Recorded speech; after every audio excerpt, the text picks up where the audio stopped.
Hare Krishna. Hare Krishna. Hare Krishna. Welcome you all in the class. आज की Bhagavad Gita class में आप सभी का बहुत बहुत स्वागत है। आई होप आप लोग अच्छे से होंगे। हाँ जी बिल्कुल। ओके, सो आज का जो दिन है वो बहुत ही ऑस्पिशियस है, वो है अन्नदा एकादशी। आज की जो एकादशी है जो बहुत स्पेशल है। आज इस्कॉन के जो हमारे वरिष्ठ श्री प्रभुपाद डिसाइपल गोपाल कृष्ण महाराज का आज हाँ जी। अब व्यास पूजा है, यानी आज के दिन उनका बर्थडे है। तो वृंदावन में मनाया जा रहा है बहुत अच्छे से, और जगह जगह भी मनाया जा रहा है। तो 3.26 तक हमने कर लिया था कर्मयोग चैप्टर का। आज हम थर्ड चैप्टर भगवत गीता का कर्मयोग का 27 शिफ्ट करेंगे। ठीक है, तो हमने जैसा देखा था कि भगवत गीता में कि भगवान अर्जुन को जो उसके प्रथम अध्याय में प्रश्न थे कि पाप लगेगा या वो नष्ट हो जाएगा, सब ये लगेगा, तो भगवान उनके आंसर्स दे रहे हैं और भगवान उसको समझाने की कोशिश कर रहे हैं कि अर्जुन अपने कर्म को मेरे अकॉर्डिंग चलाओ, जैसे मेरी इच्छाओं के अकॉर्डिंग, यानी योग कर दो। यानी भक्ति जब व्यक्ति करता है तो उसका कर्म योग हो जाता है, और वो कर्म जो होता है बंधन नहीं देता, वो मुक्ति का कारण होता है। तो इसीलिए भगवान यहाँ पे 26वें अध्याय 26वें श्लोक में भगवान ने बहुत ही अच्छे से बताया कि विद्वान व्यक्ति को ये होता है कि वो थोड़ा स्मार्टली बिहेव करे, कि जब वो किसी प्रचार करने जा रहा है उसका, और वो व्यक्ति सकाम कर्मी है, तो उसको इस तरह से प्रचार करे कि उसका मन विचलित ना हो। ऐसा नहीं कि पूरे काम वो स्टॉप कर दे है ना, ऐसा नहीं करे, बल्कि उसको धीरे धीरे थोड़ी थोड़ी भगवत सेवा में लगा, है ना। जैसे अपने घर कभी प्रसाद के लिए बुला ले, है ना, कीर्तन ऑर्गेनाइज कर ले, बुक डिस्ट्रीब्यूशन में हेल्प कर ले, है ना, जन्माष्टमी में आ जाए, कोई प्रोग्राम हो रहा है तो उसमें पार्टिसिपेट करा ले। ऐसे करके धीरे धीरे प्रोग्राम में इनवाइट करना चाहिए। धीरे धीरे उसको प्रसादम और हरि नाम एक माला जप करने के लिए प्रेरित करना चाहिए। श्री प्रभुपाद की बुक्स पढ़ने के लिए हमें प्रेरित करना चाहिए। तो धीरे धीरे हमें युक्ति पूर्वक उस व्यक्ति को भगवत सेवा में लगाना चाहिए, ताकि वो विचलित ना हो और क्रमबद्ध रूप से अपनी भक्ति कर सके। तो फिर 27वें अध्याय में भगवान जो है कर्म की और अच्छे से व्याख्या कर रहे हैं। ओम अज्ञानतिमिरान्धस्य ज्ञानाञ्जन शलाकया चक्षुरुन्मीलितं येन तस्मै श्री गुरुवे नमः। श्री चैतन्य मनोभीष्टं स्थापितं येन भूतले स्वयं रूप कदा मह्यं ददाति स्वपदान्तिकम्। हरे कृष्ण कृष्ण कृष्ण हरे हरे, हरे राम राम राम हरे हरे। श्रील प्रभुपाद की जय, ग्रंथराज भगवत गीता की जय, आप सभी गौर भक्त वृंद की जय। तो आज भगवान कह रहे हैं प्रकृति क्रियमाणानि गुणे कर्माणि सर्वशः अहंकार विमूढ़ात्मा कर्ता अहम इति मन्यते। तो भगवान ने किस लिए कहा कि विद्वान जन को सकाम कर्मी जो व्यक्ति हैं उनको विचलित नहीं करना चाहिए, धीरे धीरे उनको कृष्ण कॉन्शियसनेस में लगाना चाहिए?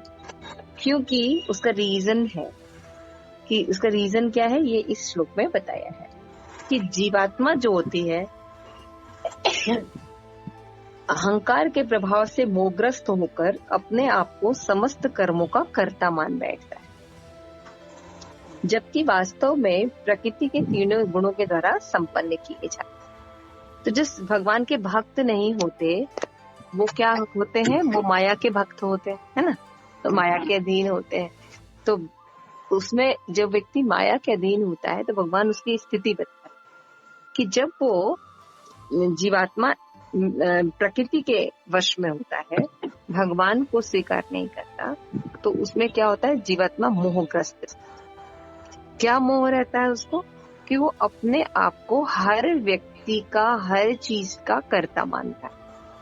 मैंने किया, ये मेरा घर है, ये मेरे माँ बाप है, ये मेरा देश है, ये मेरा समाज है, ये मेरे नेबर्स है ना, हर चीज में मैं, है ना।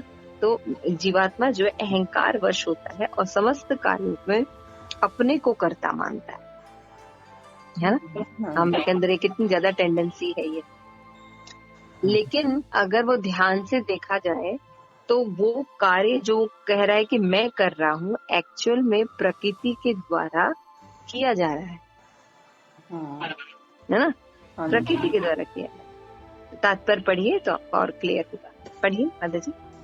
तात्पर्य, दो व्यक्ति जिनमें से एक कृष्ण भावना वाला चल और दूसरा भौतिक चेतना वाला समान स्तर पर कार्य करते हुए समान पद पर प्रतीत हो सकते हैं, किंतु उनके पदों में आकाश पाताल का अंतर रहता है। भौतिक चेतना वाला व्यक्ति अहंकार के कारण आश्वस्त रहता है कि वह सभी वस्तुओं को करता है।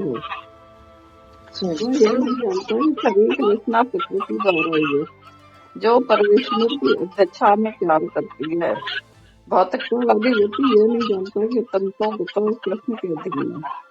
अहंकार ऐसा व्यक्ति हर कार्य को स्वतंत्र रूप से करने में चाहिए रहना चाहता है, और यही है उसके ज्ञान का लक्षण।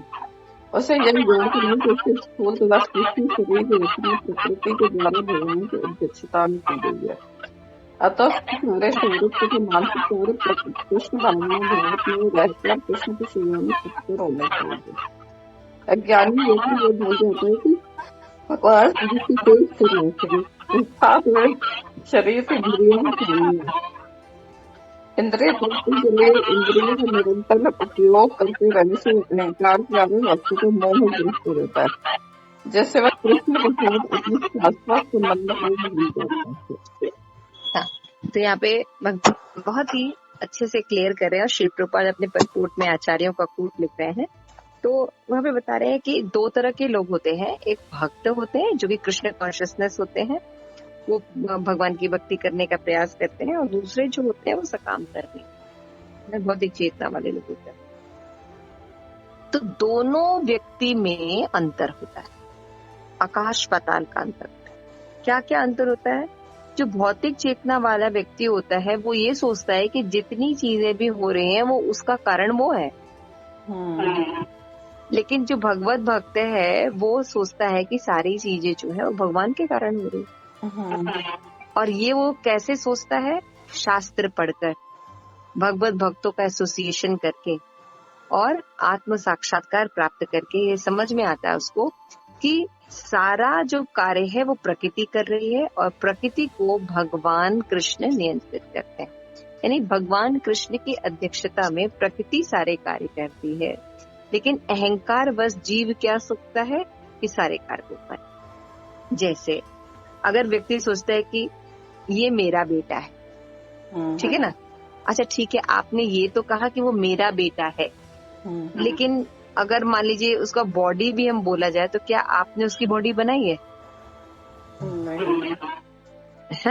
वो तो प्रकृति में गर्भ में प्रकृति के द्वारा अपने आप बन रही है ना, सिस्टम है ना कुछ। ऐसा तो नहीं कि हाँ, अगर व्यक्ति लोग कहते हैं कि जो गर्भाधान के समय जो सीमेंस पुरुष के द्वारा स्त्री के शरीर में दिया जाता है तो उसके थ्रू होता है। अच्छा सीमेंस दे दिया तो फिर वो बढ़ कैसे रहा है? वो तो बहुत छोटा आकार का था, इतना बड़ा बच्चा 9 महीने में कैसे बन गया? फिर वो जब पेट से बाहर निकला तो उसको किसने सारा मतलब वर्क किया उसको जिंदा रखने के लिए? सांस कैसे लेता था, बोलता कैसे था, उसका दिमाग का संतुलन, आई कोऑर्डिनेशन तो हम कर रहे हैं? नहीं। अगर माता पिता ही सब कुछ कंट्रोल कर रहे होते तो किसी भी बच्चे को कोई रोग नहीं होना चाहिए था, है ना? तो बच्चे को क्या हम अपने ऊपर किसी चीज का कंट्रोल नहीं कर सकते? हम अपनी पलकें अपने हाथ से झपका नहीं सकते? हमें नहीं पता है कि हम जब फूड खाते हैं तो किस तरह से डाइजेशन हो रहा है ना? हमें कुछ भी नहीं पता अपने बॉडी के, लेकिन हमें लगता है कि ये मेरा तो इसी को प्रभुपाद कहते हैं ये अज्ञानता है। कि विष्णु प्रभु जी क्लियर हो रही है बात?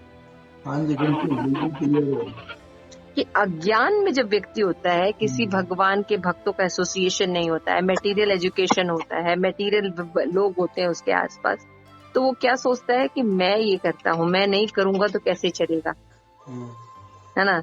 मैं नौकरी नहीं करूंगा, मैं ये नहीं करूंगा, मैं ये नहीं करूंगा, ये कैसे चलेगा? ये मेरा घर है, ये मेरा। आप थोड़ा सा अपने मैं को हटा के देखिए, फिर भी वो चलेगा। आप जब नहीं थे तब भी ये दुनिया चल रही थी, और आप जब चले जाएंगे तब भी ये दुनिया चलेगी। कुछ रुक जाएगा? कुछ नहीं। है ना? हिस्ट्री गवाह है, कितने लोग आए हो, कितने लोग चले गए, है ना? तो हम भी आए हैं और चले जाएंगे, तो हमारे रहने और न रहने से क्या फर्क पड़ता है? तो हम जो एक्शन करते हैं, चाहे हमारा सूक्ष्म शरीर हो यानी मन बुद्धि अहंकार हो, या हमारा स्थूल शरीर हो जो बॉडी बाहर से दिखती पंच तत्व की बनी है, दोनों शरीर का निर्माण कौन करता है? प्रकृति करती है ना? लेकिन हम क्या सोचते हैं, ये मेरा शरीर है ना, और इस क्या करते हो, हम इसके बॉस हैं, हम इंद्रियों के स्वामी। लेकिन भक्त जानता है इंद्रियों के स्वामी ऋषिकेश है। ऋषि कृष्ण का एक नाम। ऋषि माने इंद्रियां, ईश माने ईश्वर। तो जैसे अगर हम कहते हैं हम इंद्रियों के स्वामी हैं, तो आंखों में दिखना बंद नहीं होना चाहिए ना। आंखों में धीरे धीरे जो बीमारियां तरह तरह की आती वो नहीं होनी चाहिए। हम कहते हैं कान हमारा है, तो कान में सुनने की क्षमता धीरे धीरे कम कैसे हो गई, है ना? हम तो उसको और सुंदर बनाना चाहेंगे, बढ़ाना चाहेंगे, लेकिन वो हमारे बस में नहीं है ना? अभी एक सुई गिर जाए तो हमें आवाज नहीं सुनाई देगी, है ना? तो इसी तरह से हमारी इंद्रियां जो हैं वो हमारे हिसाब से एक्चुअली में काम नहीं करेगी। वो प्रकृति ने डिजाइन किया, प्रकृति के अध्यक्षता में कार्य करे, है ना? और प्रकृति को इस तरह से सिस्टमैटिक चला कौन रहा है? तो शास्त्र बताते हैं प्रकृति को इस तरह से भगवान निर्देशित करते हैं, तब ये इतना सिस्टमैटिक चल रहा है ना? हम कहते हैं ऑटोमेटिक कुछ भी नहीं होता, है ना? आप देखिए ऑटोमेटिक गाड़ियां होती हैं, ये होता है, लेकिन उसको रिमोट होता है। उसको रिमोट कोई एक व्यक्ति चला रहा हो। हम सैटेलाइट में भी कोई चीज भेज देते हैं, रॉकेट भेजते हैं, लेकिन पीछे पूरा एक नेटवर्क होता है जो उसको ऑपरेट कर रहा हो, है ना? तो हम जब कोई चीज ऑटोमेटिक नहीं है, तो प्रकृति में सारी चीजें जो इतनी सिस्टमैटिक चल रही हैं, सुबह निकलता है, रात होती है, वर्षा होती है, जाड़ा के बाद गर्मी आता है, ऋतु में चेंज होती है, इतना सिस्टमैटिक कैसे चल सकता है ना?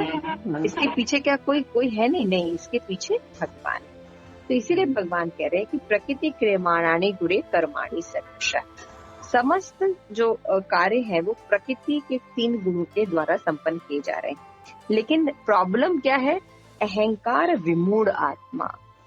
ये जो मूर्ख व्यक्ति जो होते हैं, जो भगवान को नहीं स्वीकार करते, वो मिथ्या अहंकार के वशीभूत हो जाते हैं, मोहग्रस्त हो जाते हैं और सोचते हैं कि सारे कार्य उनके द्वारा संपादित किए जा रहे हैं। ठीक है ना? तो ये बहुत बड़ी चीज है। आपने 18वें अध्याय का श्लोक पढ़ा होगा, उसमें भगवान बताते हैं कि जीव जो है सोचता है मैं करता हूँ, जबकि 18वें अध्याय में भगवान बता रहे हैं कि एक कार्य करने के लिए 18.14 नंबर श्लोक में भगवान बताते हैं अधिष्ठान तथा कर्ता करण च पृथक विविध्वाश्च पृथक चेष्टा दैवम च पात्र पंचमा। 5 कारण होते हैं किसी कर्म को करने के। समझ में आ रहा है? भगवद गीता में बताया भगवान ने, अगर आप कोई एक्शन कर रहे हैं तो उसमें 5 चीजें रहती हैं। क्या क्या रहती हैं? एक तो रहता है कर्म का स्थान, है ना? कहाँ कर्म, यानी शरीर रहेगा तभी तो आप कर्म करेंगे। दूसरा कर्ता यानी करने वाला, यानी शरीर मृत नहीं होना चाहिए, उसके अंदर आत्मा होनी चाहिए। ठीक है ना? फिर उसके बाद शरीर है, आत्मा है, लेकिन तीसरी चीज होती है कि हमारी जितनी इंद्रियां हैं।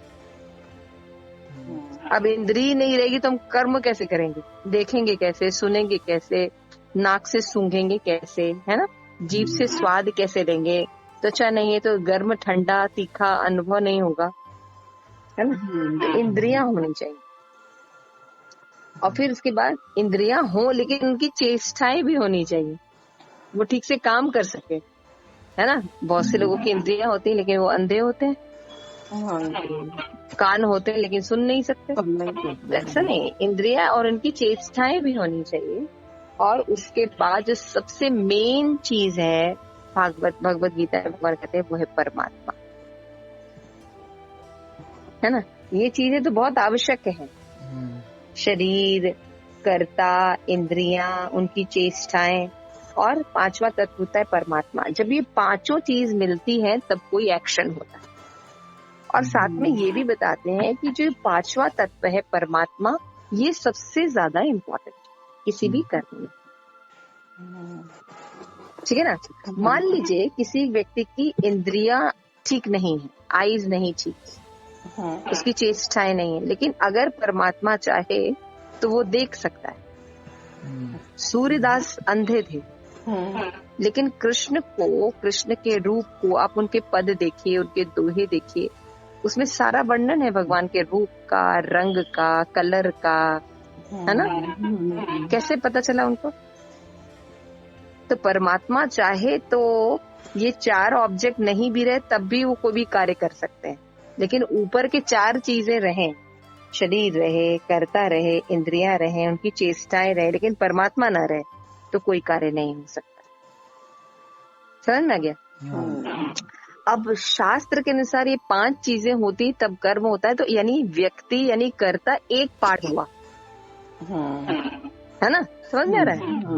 कर्ता है वो एक पार्ट हुआ। अब उसकी जो शरीर थी, इंद्रियां थी, है ना, चेष्टाएं थी, ये सब तो दी गई है ना। तो कोई एक्शन में एक हिस्सा किसी का हो और वो कहे कि मैंने किया, इसको मूर्ख नहीं कहेंगे, मोहग्रस्त नहीं कहेंगे, तो क्या कहेंगे? ठीक है ना। जैसे हम बोल रहे हैं तो बोलने में क्रिया हो रही है ना, है ना। और आप सुन रहे हैं तो सुनना भी एक क्रिया हो रही है, चेष्टा हो रही है, दो कर्म हो रहे हैं, है ना। हम बोल रहे हैं, आप सुन रहे हैं, या आप बोल रहे हैं, हम सुन रहे हैं, तो हम दोनों लोग कर्म कर रहे हैं ना। तो इन कर्मों में ये पांच चीजें इन्वॉल्व है। अगर हम ये सोचे, ओहो मैंने ऐसी क्लास दी कि सब इतना अप्रिशिएट कर रहे हैं, या जो व्यक्ति है वो सोचे, ओहो मैं इतना इंटेलिजेंट हूँ इसलिए मैं सब समझ गया। तो ये मिथ्या अहंकार है ना। और जब भगवत भक्त रहेगा क्या कहेगा कि भगवान ने शक्ति प्रोवाइड की, भगवान ने बुद्धि दी है और मुझे बड़ी कृपा की कि मैं उनकी सेवा में लगा, है ना। और सुनने वाला व्यक्ति भी क्या कहेगा, कितनी कृपा है भगवान की कि भगवत भक्तों का एसोसिएशन आज एकादशी के दिन प्राप्त हुआ। भगवान हमें शक्ति दे, वो जो कह रहे हैं वो हम समझ सके और अपने जीवन में इम्प्लीमेंट कर सके। देखिए दो विचारधारा हो गई, है ना। एक व्यक्ति भक्त नहीं है, वो अपने आप को कर्ता मान रहा है, और दूसरा भक्त है, वो क्या कह रहा है कि भगवान कैसे कार्य कर रहे हैं, प्रकृति से कार्य करा रहे हैं। तो इसलिए यहाँ पे भगवान कह रहे हैं कि जो इस ऐसा व्यक्ति जो है, जो सकाम कर्मी है, उसको इसीलिए डिस्टर्ब नहीं करना चाहिए, क्योंकि वो अहंकार के कारण सोचता है सब कुछ वही कर रहा है। तो इकट्ठे अगर उसको स्टॉप कर, वो सब कुछ छोड़ देगा। उसको धीरे धीरे ज्ञान देना चाहिए, उसके अज्ञानता को नष्ट करना चाहिए, तो उसके मिथ्या अहंकार नष्ट हो जाएगा और उसको ये पता चल जाएगा कि कैसे भगवान की अध्यक्षता में प्रकृति कार्य कर रही है और प्रकृति के अंडर में वो कार्य कर। ठीक है, क्लियर हुआ? अब लास्ट में भगवान कहते हैं, इंद्रिय तृप्ति के लिए इंद्रियों का निरंतर प्रयोग करते रहने के कारण ये अहंकार हो जाता है ना। हम हमने ऐसा दिन भर मटेरियल लोगों के संग रहे हैं, मटेरियली ज्ञान लेते हैं, तो क्या सोचते हैं हम, ये मेरा है, क्योंकि सब जगह यही बताते हैं। लेकिन हम भगवत भक्तों का एसोसिएशन नहीं करते, और ये कई जन्मों से हम करते आ रहे हैं। इसके कारण हमारे अंदर ये मिथ्या अहंकार इतना प्रबल हो जाता है कि रियल अहंकार कि हम कृष्ण के हैं, कृष्ण के दास हैं, हम भूल गए। ठीक है, तो आगे चलते हैं। 28 श्लोक। तद्विधि तत्त्ववितुम् महाबाहो गुरु कर्म विभागयो गुणा गुणेषु वर्तन्ते इति मत्वा न संजते। देखिए, भगवान किसी भी चीज का कंप्लीट नॉलेज दे सकते हैं, क्योंकि वो पूर्ण पुरुषोत्तम भगवान है, उन्होंने सारी चीजें बनाई है, क्रिएट की, है ना। तो उनके जितना स्पष्ट नॉलेज नहीं दे सकते। और यहाँ अर्जुन को भगवान कृष्ण स्वयं बता रहे हैं। पहली बात बताइए यहाँ पे कि प्रकृति की अध्यक्षता में कार्य होता है, लेकिन अहंकार के कारण व्यक्ति सोचता है कि वो करता है। फिर भगवान कह रहे, हे महाबाहु यार अर्जुन लड़ नहीं रहा है और भगवान को कह रहे महाबाहु, है ना। हे महाबाहु, भक्ति भाव में कर्म तथा सकाम कर्म के भेद को भली भांति जानते हुए जो परम सत्य को जानने वाला है, वो कभी भी अपने आप को इंद्रियों में तथा इंद्रिय तृप्ति में नहीं लगाता। भगवान क्यों एक्सप्लेन कर रहे हैं दो तरह के लोगों को? क्यों बता रहे कि एक मिथ्या अहंकार से जकड़ा रहता है और दूसरा भगवान की कृपा से जकड़ा रहता है? भगवान कह रहे हैं ये दोनों तरह के ज्ञान लेने पर व्यक्ति जो विद्वान होता है, जब वो जान जाता है कि भगवान के कारण ही सब कुछ हो रहा है, भगवान की अध्यक्षता में सब कुछ हो रहा है, तो वो व्यक्ति जो है अपने आप को मिथ्या सेंस ग्रेटिफिकेशन में नहीं लगाता, वो भक्ति करने लगता है। समझ में आ गया? वो इंद्रियों का उपयोग ऋषिकेश में करता है। जैसे आज है एकादशी, एकादशी मतलब होता है 11। तो एकादशी का केवल इतना मतलब नहीं होता कि उपवास रखना, ये भी एक उपवास है एक बात, लेकिन उपवास का मतलब होता है उपवास, यानी उप माने निकट, वास माने रहना, यानी भगवान के निकट रहना। उस दिन कैसे निकट रखना? अपनी जो 10 इंद्रियां हैं मन के साथ, उनको भगवान ऋषिकेश की सेवा में लगाना, न कि अपनी इंद्रिय तृप्ति में। आंख है, नाक है, कान है, मुंह है, त्वचा है, जीभ है, हाथ है, पैर है ना, जनेंद्रियां है, मल मूत्र द्वार है, इन सबको किसकी सेवा में लगाना है? भगवान की सेवा। वाणी है, हाँ, ये 10 इंद्रियां हो गए, ज्ञानेंद्रिय कर्म इंद्रिय मिला के, और 11वां होता है मन। इंद्रियां काम कैसे करती हैं? जैसा हमारा मन होता है ना। मन राजा होता है, इसीलिए इंद्रियों का जो स्वामी होता है वो मन होता है। इसीलिए मन को कृष्ण भावना भावित बनाया जाता है ना। समझ में आ रहा है? अच्छा, बाकी जगह आप जाएंगे किसी भी योग सिस्टम में, तो वो आपके इंद्रियों को कंट्रोल कराते हैं, है ना। योग में क्या कराते हैं? योगासन कराते हैं, सांस रेगुलेट कराते हैं, यही कराते हैं ना। ध्यान कराते हैं, आंखों से मत देखो, बुरा मत बोलो, है ना। इंद्रियों पर वर्क करते हैं। लेकिन कृष्ण कॉन्शियसनेस व्यक्ति जानता है कि इंद्रियां पर वर्क करके कुछ नहीं होता है ना। अगर मान लीजिए किसी व्यक्ति को डायबिटीज है, ठीक है ना, तो ठीक है, मीठा खाना डॉक्टर ने मना कर दिया, लेकिन उसकी इच्छा बनी रहती है। क्यों विष्णु अवतार प्रभु जी, है ना। उसकी इच्छा मिर्ची के पकौड़े खाने की बनी रहती है, वो खत्म नहीं होती। होती है क्या? नहीं, वो नहीं खत्म। लेकिन जब व्यक्ति भगवत भक्ति करता है और वो जब इंद्रियों को भगवान की सेवा में लगा देता है, तो प्यूरिफिकेशन हो जाता है, तो उसकी इच्छा भी नहीं रहती, है ना। उसकी इच्छा भी धीरे धीरे खत्म हो जाती है, क्योंकि उसको ऊंचा रस मिलता है। इसलिए भगवान बता रहे हैं कि हे महाबाहो, ये अर्जुन ना, तुम महाबाहो हो। भगवान को याद दिला रहे अर्जुन को कि तुम्हें क्या करना चाहिए।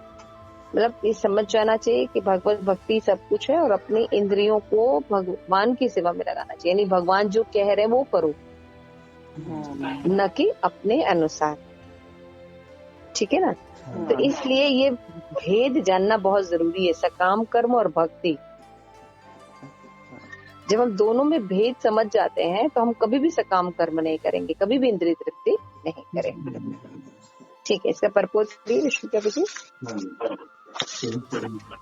परम सत्य के ज्ञानी में भौतिक संगति में अपनी विषम स्थिति को जानता है। वह जानता है कि वह भगवान केशव का अंश है और उसमें स्थान इस भौतिक सृष्टि में नहीं होना चाहिए।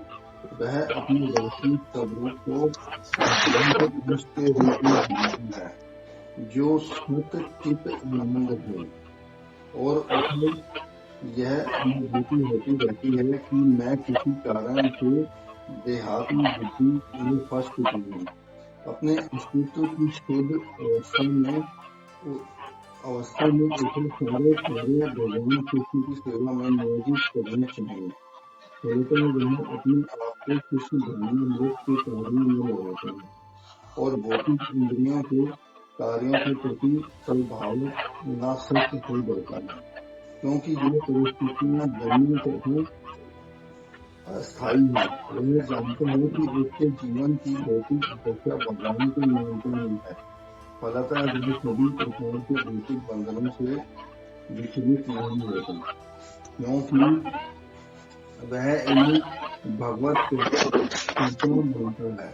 श्रीमद् भागवत के अनुसार जो व्यक्ति परम सत्य को ब्रह्मा, परमात्मा तथा श्री भगवान इन तीन विभिन्न रूपों में जानता है, वह तत्वविद कहलाता है, क्योंकि वह परमेश्वर के साथ अपने वास्तविक संबंध को भी जानता है। तो यहाँ पे भगवान क्या कह रहे हैं कि जो परम सत्य को जानता है, यानी जिसने समझ लिया है परम सत्य, तत्वविद्वता आ गई उसके, है ना, तत्वविद हो चुका है, जो सत्य को समझ सकता है, वो फिर ये मुंह में नहीं पड़ता, वो अपनी इंद्रियों को कभी भी इंद्रिय तृप्ति में नहीं लगाता, वो भगवान की सेवा करता। ठीक है ना। ये भी बता रहे हैं कि जो नॉलेजेबल हो जाता है, थोड़ा भक्ति करता है, वैष्णव एसोसिएशन लेता है, स्टडी करता है, तो वो समझने लगता है कि वो यहाँ इस प्रकृति में, मटेरियल वर्ल्ड में उसकी कोई जगह नहीं, वो तो शाश्वत है, भगवान का अंश है, लेकिन गलत जगह फंसा हुआ, गलत जगह आ गया, उसको यहाँ नहीं रहना चाहिए। और वो इसलिए आया है क्योंकि उसके अंदर देह में आत्मबुद्धि, वो इस शरीर को सब कुछ मानता है, उसको आत्मा के बारे में, आत्मा का भगवान की क्या रिलेशन है, ये सब नॉलेज नहीं होता है। लेकिन जो तत्व ज्ञानी होते हैं उनको अपने और भगवान के बारे में नॉलेज होता है, वो जानता है कि वो कृष्ण का अंश है, जब तक वो कृष्ण की सेवा नहीं करेगा कभी भी सुखी नहीं रह सकता, है ना। तो वो व्यक्ति जो है वो क्या करता है, जो तत्वविधि व्यक्ति है वो जानता है कि भगवान जो है उनका 3 स्तर पर रियलाइजेशन होता है, ब्रह्म, परमात्मा और भगवान। तो जिसको जितना ज्ञान होता है उस लेवल से भगवान का कांटेक्ट करता है। जिसके पास अल्प ज्ञान होता है वो भगवान को केवल ब्रह्म रूप में जानता है ना, भगवान को निर्विशेष रूप में जानता है। लेकिन जो थोड़े से और ज्ञानी होते, बड़े छड़े योगी होते हैं, है ना, वो भगवान की आराधना करते हैं चतुर्भुज रूप में, है ना, योग करते हैं, तो उनको भगवान का थोड़ा सा आकार का भी रियलाइजेशन होता है, लेकिन अभी भी पूर्ण नॉलेज नहीं। लेकिन जो कृष्ण के रूप में भगवान को जानते हैं, है ना, वो पूर्ण नॉलेज रखते हैं। तो देखिए प्रभुपाद ने हमें कितना बड़ा नॉलेज कितना इजीली दे दिया, है ना। ज्यादातर लोग या तो ब्रह्म तक आते हैं कि भगवान प्रेम है, भगवान लाइट है ना, ऐसे मानते हैं। कुछ लोग हैं जो क्या मानते हैं कि भगवान जो है वो परमात्मा है, विष्णु रूप में है, हृदय में वास करते हैं, है ना, ऐसा सोचते हैं। लेकिन कितने जो मेन लोग हैं वो ये जानते हैं कि नहीं, कृष्ण जो है वो भगवान है और वो ही विष्णु फॉर्म में सबके हृदय में रहते हैं, और वो ही उनके शरीर से निकलने वाला प्रकाश जो है वो ही सूर्य चंद्रमा के रूप में इस पृथ्वी पर दिखाई देता है। और ये जो ब्रह्म ज्योति है ये भगवान के शरीर का इन्फल्जेंट। तो पूर्ण नॉलेज किसको होता है? भगवत भक्त को, तत्व ज्ञानी को होता है। ऐसा तत्व ज्ञानी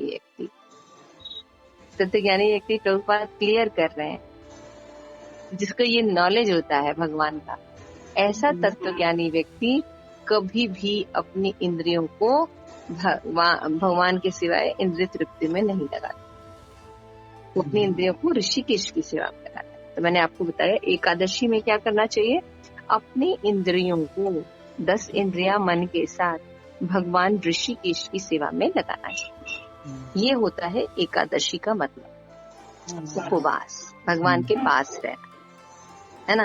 किचन में ज्यादा खाना पीना नहीं बनाना, सिंपल रह के ज्यादा से ज्यादा कानों से, आंखों से, नाकों से, अपने हर इंद्रियों से भगवान के बारे में सोचना, भगवान का श्रवण करना, भगवान के बारे में कथा करना, मंदिर जाना, है ना, भगवान की तरह तरह से सेवाएं करना, धाम जाना, ये सब कार्य एकादशी में करना चाहिए ज्यादा से ज्यादा। तो एक दिन जब व्यक्ति करता है तो इसका ये मतलब एक ही दिन एकादशी में ना करे, बल्कि इसको धीरे धीरे अपनी रेगुलर लाइफ में लेके आए।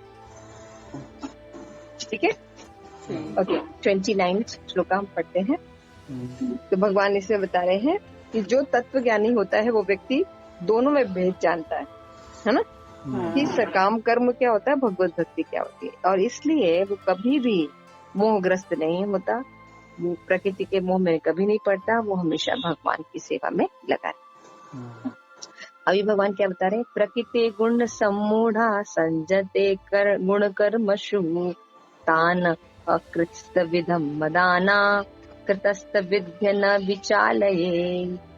कि माया के गुणों से मुहग्रस्त होने पर अज्ञानी पुरुष, अब देखिए भगवान ने पहले ज्ञानी पुरुष के बारे में बताया, अब अज्ञानी के बारे में बताया, है ना। दो तरह के पुरुषों का वर्णन किया ना, एक भौतिकतावादी होते हैं, भक्त तो कभी नहीं लगाता अपने इंद्रियों को, लेकिन माया के गुण से मोहग्रस्त होने पर अज्ञानी पुरुष पूर्णतः भौतिक कार्यों में संलग्न रहकर उनमें आसक्त हो जाते, है ना। यद्यपि उनके ये कार्य उनके ज्ञानाभाव के कारण अधम होते हैं, किंतु ज्ञानियों को चाहिए कि उन्हें विचलित ना करें। देखिए 3-4 श्लोक में भगवान ने बताया कि कभी उनको विचलित ना करें, बल्कि ऐसे उनको भक्ति में लगाए कि वो भगवत भक्त बने, यानी सहनशील होना पड़े भक्त को। यह भी बता रहे हैं कि अज्ञानी मनुष्य स्थूल भौतिक चेतना से और उपाधियों से पूर्ण रहते हैं, है ना। अभी देखा था ना कि अज्ञानी पुरुष क्या करते हैं, प्रकृति क्रियमाणानि गुणे कर्माणि सर्वसा, अहंकार के कारण सोचते हैं वही करता है। तो अज्ञानी पुरुष क्या सोचते हैं कि जो मटेरियल चेतना है और मटेरियल चेतना उनकी रहती, तो क्या सोचते हैं सभी उपाधियां उन्हीं की है। मैं ये हूँ, मैं भारतीय हूँ, है ना, मैं अमीर हूँ, मैं गरीब हूँ, मैं ब्राह्मण हूँ, मैं क्षत्रिय हूँ, मैं वैश्य हूँ, मैं शूद्र हूँ, मैं पिता हूँ, मैं माता हूँ, है ना, मैं धनी हूँ, निर्धन हूँ, ऐसे करके उपाधियां जो होती है ना, मैं प्रेसिडेंट हूँ, ऐसे करके, मैं टीचर हूँ, स्कॉलर हूँ, ऐसे करके जो उपाधियां होती है वो सोचता है कि वो सब उसी से पूर्ण। और ये शारीरिक प्रकृति, ये एक शरीर प्रकृति की देन है, और जो शारीरिक चेतना से अत्यधिक आसक्त होता है मंद और आलसी कहा जाता है। तो भगवान की नजर में मंद बुद्धि कौन होता है, बार बार मूढ़ शब्द यूज के ना, मूर्ख भगवान यूज कर रहे हैं। कौन व्यक्ति मूर्ख होता है, जो भगवान की सत्ता को नहीं मानता और अपने आप को सब कुछ का कारण मानता है, वो व्यक्ति मंद होता है। अज्ञानी मनुष्य में और क्या होता है, अज्ञानी मनुष्य आत्म स्वरूप मानते हैं शरीर, वो शरीर को ही सब कुछ मानते, और अन्यों के साथ शारीरिक संबंध को बंधुत्व, है ना। ये मैं हूँ, ये मेरा है, ये मेरे देशवासी, ये मेरे समाज वाले, ये मेरे सेक्टर वाले हैं। ऐसे ऐसे में लगा। जिस देश में ये शरीर प्राप्त हुआ है उसको पूज्य मानते हैं, और धार्मिक अनुष्ठानों की औपचारिकता को अपना लक्ष्य मानते हैं, है ना। गणेश पूजा करना, दुर्गा पूजा करना, 26 जनवरी मनाना, ऐसे धार्मिक अनुष्ठान को करते हैं, उसको क्या सोचते हैं यही जीवन का लक्ष्य है। ऐसे भौतिकतावादी ग्रस्त उपाधिधारी पुरुषों के कुछ प्रकार के कार्यों में सामाजिक सेवा, देखिए है ना, राष्ट्रीय परोपकार, ये सब जो है क्या होता है, उपाधियां। ऐसी उपाधि के चक्कर में सदैव है भौतिक क्षेत्र में व्यस्त रहते, है ना। यही सब हम मान के व्यस्त रहते हैं ना, मेरा घर है, मेरी पत्नी है, मेरा परिवार है, कैसे पालन होगा, लगे रहते हैं उसमें, देश में, समाज में, ऐसे ही और ब्रॉडर होता जाता है ना। तो फिर क्या होता है, वो भगवत भक्ति नहीं कर यही सब कार्य, राष्ट्रीयता, परोपकार, समाज सेवा, ऐसे करते रहते हैं, ठीक है। और वो आध्यात्मिक ज्ञान में अगर आप उनको बुलाइए कि भगवत गीता का क्लास है ना, उसमें रुचि नहीं, उसके लिए उनके पास टाइम नहीं हो। किंतु जो लोग आध्यात्मिक जीवन में जागरूक है, उन्हें चाहिए कि इस तरह के भौतिकता में मग्न व्यक्ति को विचलित न करे। ऐसे मोहग्रस्त व्यक्ति अहिंसा जैसे जीवन के मूल सिद्धांतों को, नैतिक सिद्धांतों को इसी प्रकार के परोपकार कार्यों में लगे रहते हैं। या प्रभुपाद ने टॉन्ट लिख रहे हैं, अहिंसा यानी महात्मा गांधी, है ना, कि अहिंसावादी बनते रहेंगे या नैतिकतावादी कार्य करते रहेंगे और सोचेंगे जीवन का लक्ष्य यही है ना, अनाथालय, समाज सेवा, ऐसे कार्य करते रहेंगे, है ना। लड़कियों का सामूहिक विवाह, है ना, पढ़ाई लिखाई, स्कूल कॉलेज खोल देना, हॉस्पिटल खोल देना, इन नैतिक कार्यों को अपने जीवन का लक्ष्य समझते हैं, सोचते हैं यही भगवत भक्ति, जबकि ये विस्तीर्ण स्वार्थ है। कोई व्यक्ति अगर मान लीजिए कोई परोपकार के कार्य करता है तो क्या कहता है, मैंने इतने स्कूल कॉलेज खुलवाए, है ना, मैंने इतने गाय रक्षा के लिए गौशाला बनाई, इतने लोगों को मुफ्त कोविड में ये हेल्प किया, है ना, उपाधियां लेके घूमते रहते हैं। तो सबसे पहले ये सोचना चाहिए कि जो भी चीज वो कर रहा है क्या वो उसकी प्रॉपर्टी है, उसने बनाया है? नहीं, भगवान ने बनाया है और क्रेडिट वो खुद ले रहा है। जो लोग अज्ञानी व कृष्ण भावना के कार्यों को समझ नहीं पाते, अतः भगवान हमें उपदेश देते कि उनको विचलित न किया जाए और व्यर्थ का मूल्यवान समय नष्ट न किया जाए। लेकिन इसका क्या मतलब है, हमें भगवत प्रचार वगैरह नहीं करना चाहिए? तो प्रभुपाद देखिए आगे, भगवान ने तो मना कर दिया कि तुम जाओ मत, है ना, नवा अपराध भी है ना, अज्ञानी पुरुष को भगवान नाम की महिमा का उपदेश है। लेकिन देखिए यहाँ पे बहुत गूढ़ रहस्य प्रभुपाद बता रहे हैं, किंतु भगवत भक्त भगवान से वे अधिक दयालु होते हैं, क्योंकि वे भगवान के अभिप्राय को समझते हैं, अतः वे सब प्रकार के संकट झेलते हैं। आप भगवत भक्ति करा के देखिए कितना दुख होता है ना, कितने तरह से लोग आपको ही उल्टा बोलते रहते हैं। इन अज्ञानी पुरुषों के पास जाकर कृष्ण के कार्यों में प्रवृत्त करने का प्रयास करते हैं, जो मानव जीवन के लिए परम आवश्यक है। देखिए अगर प्रभुपाद न हो तो हम लोग तो ये परपोट पढ़कर भक्ति पर प्रचार कभी करे ही ना। इसलिए आचार्यों का होना कितना जरूरी है। तो प्रभुपाद कह रहे हैं हाँ भगवान यहाँ कह रहे हैं, लेकिन कभी कभी जो भक्त होते हैं वो भगवान के सारे अभिप्राय को समझते हैं। भगवान मना तो कर रहे हैं, लेकिन अगर उनको जीव उनके पास नहीं वापस जाएगा तो दुख भी तो उन्हीं को होगा। इसलिए भगवत भक्त हर संकट झेलते हैं। आप देखिए जब आप प्रचार करिए, हर कोई आपको हर किसी बात पे हरे कृष्णा वाले हैं आप, और आप ऐसा कर रहे हैं। जो कभी भगवत गीता नहीं पढ़ा वो हमसे बोलते हैं कि आपने भगवत गीता पढ़ी है? आपने भगवत गीता पढ़ी है? आप जानते हैं कि किसी के लिए कुछ बोलना नहीं चाहिए, तो भगवत गीता पढ़ी होती तो शायद हम आपसे नॉर्मली बात नहीं कर रहे होते। भगवत गीता में यही बताया गया कि अगर कोई व्यक्ति दुर्योधन की तरह हो तो पहले उसको समझाना चाहिए, उसके बाद अर्जुन की तरह युद्ध भी करना चाहिए, गलत चीज को सहन नहीं करना चाहिए। यही है ना भगवत गीता। यानी आपने नहीं पढ़ी और आप हमें ही बोल रहे हैं।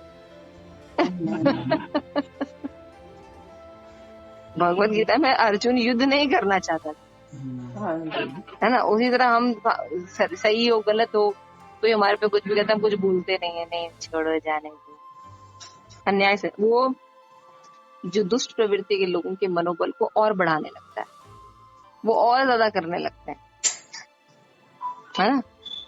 तो यहाँ पे बताया जा रहा है कि भगवान ने भी समझाया युद्ध करना चाहिए, है ना। जहाँ युद्ध की जरूरत हो वहाँ युद्ध करना, जहाँ अहिंसा की जरूरत हो वहाँ अहिंसा का पालन करना चाहिए। भक्त जो है कभी भी अननेसेसरी हिंसा नहीं करता, चाहे वाणी से या किसी भी चीज से हिंसा नहीं करता। लेकिन जब कोई भगवत भक्तों को, भगवान को बहुत ज्यादा करता है तो फिर वो आर्गुमेंट करता है और भगवत भक्ति को एस्टैब्लिश करने के लिए तरह तरह के दुख को सहन कर प्रचार है। प्रभुपाद के जीवन में आप देखिए, अभी हमने 125th एनिवर्सरी मनाई, अपने जीवन लीला के बारे में, प्रभुपाद की लीलामृत के बारे में देखा, लोगों के एक्सपीरियंस सुने, कितना संघर्ष किया श्री प्रभुपाद ने, है ना। इतना संघर्ष शायद ही कोई करेगा कि 70 के एज में अपना वृंदावन छोड़ के वो कोई अमेरिका जाएगा। तो कहने का मतलब ये कि श्री प्रभुपाद जैसे लोग बहुत कम होते हैं। तो अगर आचार्याज ना हो तो हम शास्त्रों के सही मंतव्य तक नहीं पहुंच पाएंगे। तो ये बहुत इम्पोर्टेंट है कि यस, भगवान ने मना किया है, लेकिन भक्त जो होते हैं भगवान के अभिप्राय को जानते हैं और वो सब सुख सहन करके भी लोगों को प्रचार करते हैं, क्योंकि वो जानते हैं कि लोगों के दुख का कारण क्या है, कि वो भगवान को भूल गए हैं।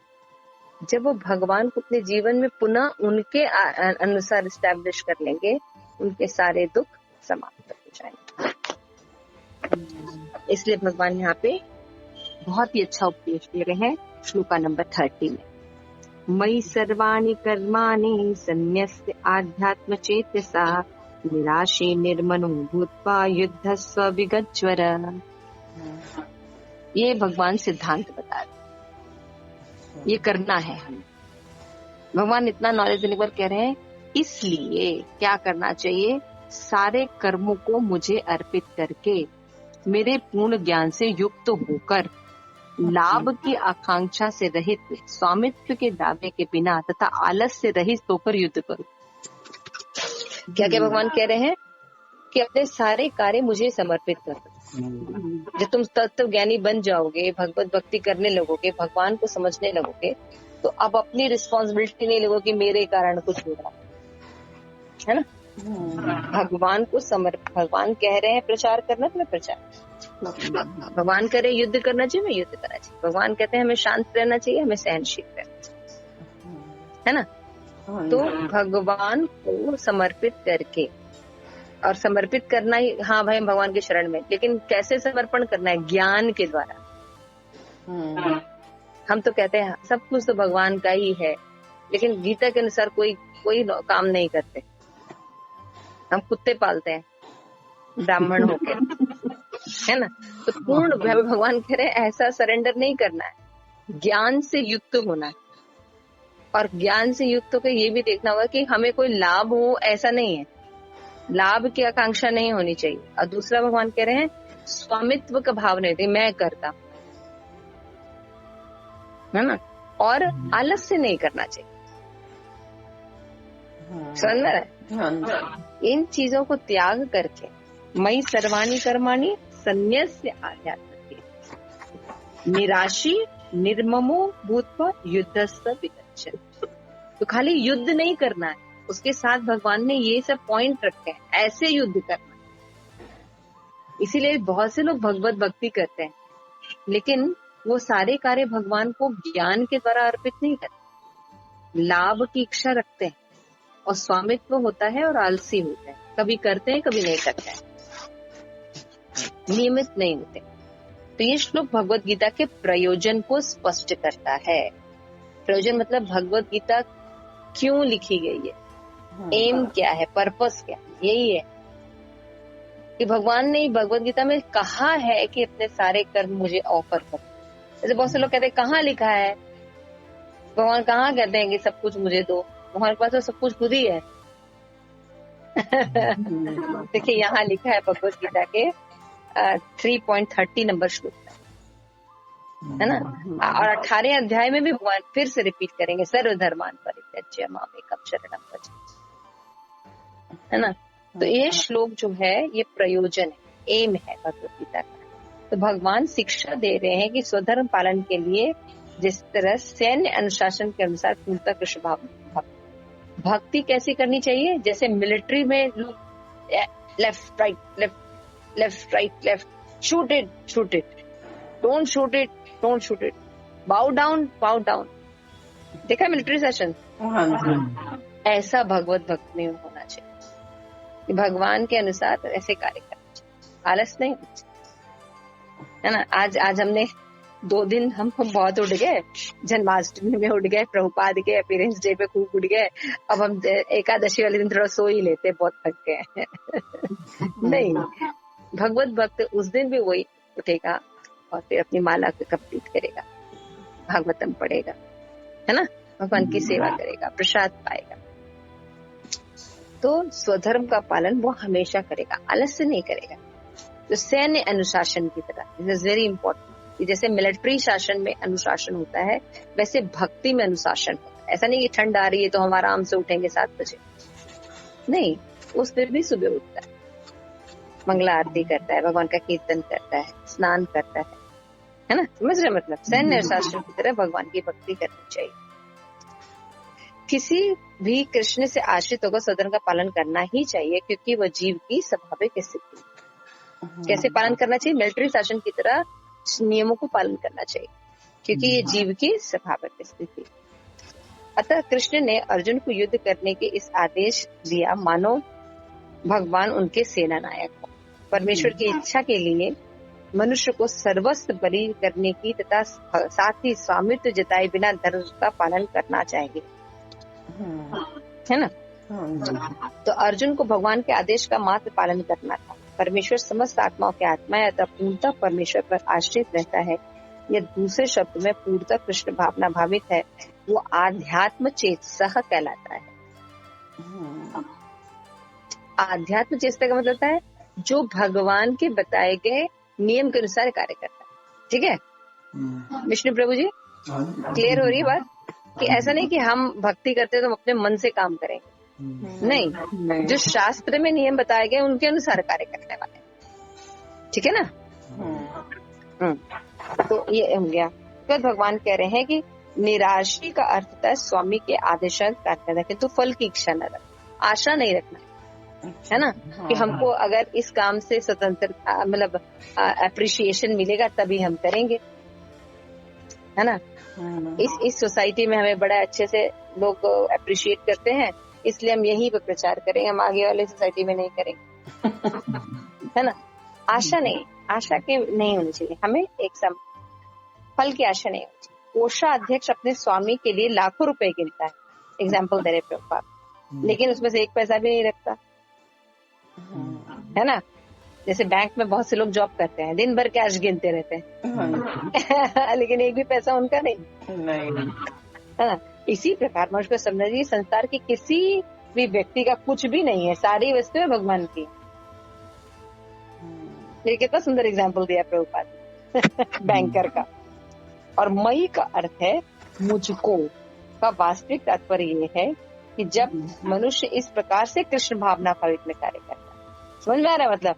ऐसा नहीं कि भक्ति करता है, उनके साथ ये सब ऐसे करना चाहिए, भगवान को अर्पित होनी चाहिए सभी कार्य, ज्ञान से युक्त होकर करना चाहिए, लाभ की आकांक्षा नहीं होनी चाहिए, स्वामित्व का दावा नहीं होना चाहिए और आलसी नहीं होना चाहिए। समझ रहे हैं? देखिए, जब आप भगवत गीता पढ़ेंगे और किसी वैष्णव परंपरा में पढ़ेंगे तो वो आचार्य हमें इन सब बातों को बताते हैं, है ना। तो जब हम ऐसे कृष्ण भावना में कार्य करता है तो वस्तुओं के स्वामित्व का दावा नहीं करता, तो उसको निर्मम कहते हैं, यानी मेरा नहीं है, ये भगवान का है। ऐसे कठोर आदेश को जो शारीरिक संबंध तथा कथित बंधुत्व सद्भावना से रहित है, पूरा करने में भी झिझक हो तो उसे दूर कर देना चाहिए। इस प्रकार मनुष्य को विगत ज्वरा, ऊपर शब्द है ना, विगत ज्वरा यानी आलस रहित होकर करना, अपने गुण तथा परिस्थिति प्रत्येक व्यक्ति को विशेष प्रकार का कार्य करना होता है और ऐसे कर्तव्य का पालन कृष्ण भावनामृत होकर किया जा सकता है। इसी से मुक्ति का मार्ग प्रशस्त होता है। जब हम इन 5 चीजों को लेकर भगवान की भक्ति करेंगे तब भगवान प्रसन्न हो। सारे कार्य भगवान को अर्पित करने हैं और कार्य कैसे करने हैं? ज्ञान से युक्त होकर। कैसा ज्ञान? पूर्ण ज्ञान। और लाभ की इच्छा नहीं होनी चाहिए, स्वामित्व का दावा नहीं होना चाहिए और आलसी नहीं। क्लियर हुआ विष्णु अवतार प्रभु जी? क्या क्या चीजें हैं, थोड़ा रिपीट कीजिए, क्या क्या भगवान ने कहा? होना चाहिए, जो है ये पूर्ण ज्ञान से युक्त होना चाहिए, पूर्ण ज्ञान से युक्त होना चाहिए। फिर लाभ की इच्छा नहीं होनी चाहिए, लाभ की आकांक्षा नहीं होनी चाहिए, है ना। फिर स्वामित्व का दावा नहीं होना चाहिए और लेजी नहीं होना चाहिए। तो अभी हम आप लोगों में से कितने लोग हैं जो कॉपी और पेन लेके बैठे हैं? कोई भी नहीं बैठे हैं, है ना। अब पढ़ने के बाद फिर सो जाएंगे, उसके बाद बात खत्म हो गई। इसीलिए कहते हैं थोड़ा सा अपने कॉपी या डायरी लिखा कीजिए। बहुत इम्पोर्टेंट श्लोका है ये वाला। एक प्रकृति क्रियमाणानी गुणे और एक ये भगवान कह रहे हैं अर्जुन को कि इसलिए तुम्हें भगवत भक्त हो, तत्व ज्ञान को समझो, सकाम कर्म में और भगवत भक्ति में अंतर होता है। जब तत्व ज्ञानी रहोगे तो कभी भी अपने आप को इंद्रिय तृप्ति में नहीं लगाओगे, है ना। भगवान अगर आदेश दे रहे हैं तो हमें वो कार्य करना है। जैसे मान लीजिए भगवान आदेश दे रहे हैं कि हमें बिना भोग का नहीं खाना है, तो हम कहीं मान लीजिए किसी पार्टी में या किसी प्रोग्राम में हमें जाना पड़ा, वहां पे सारे ऐसे चीजें हैं जो भगवत भक्त को नहीं खाने चाहिए, तो उसको नहीं खाने चाहिए, उसको वहां नहीं खाना चाहिए। घर से प्रसाद लेके जाए, है ना, या कुछ ऐसे करके जाए, तो ऐसा करना चाहिए। समझ रहे हैं? तो जब हम इन 5 चीजों का पालन करेंगे और उसके बाद भगवत भक्ति करेंगे, तब जो है भगवान उसको एक्सेप्ट करते हैं। ठीक है। तो इस तरह से आप लोग डायरी मेंटेन कीजिए। मैं बार बार कहती हूँ लिखा कीजिए थोड़ा सा, और लिखने से आपको याद होगा कि कुछ इम्पोर्टेंट पॉइंट्स लिखना चाहिए साथ साथ में। पावनी माता जी थोड़ा सा डायरी बनाओ अपनी, ठीक है। थोड़ा लिखा करो। अगर लिखोगे नहीं तो फिर आपको इंटरेस्ट नहीं रहेगा, क्लास वाली बात नहीं रहेगी, है ना।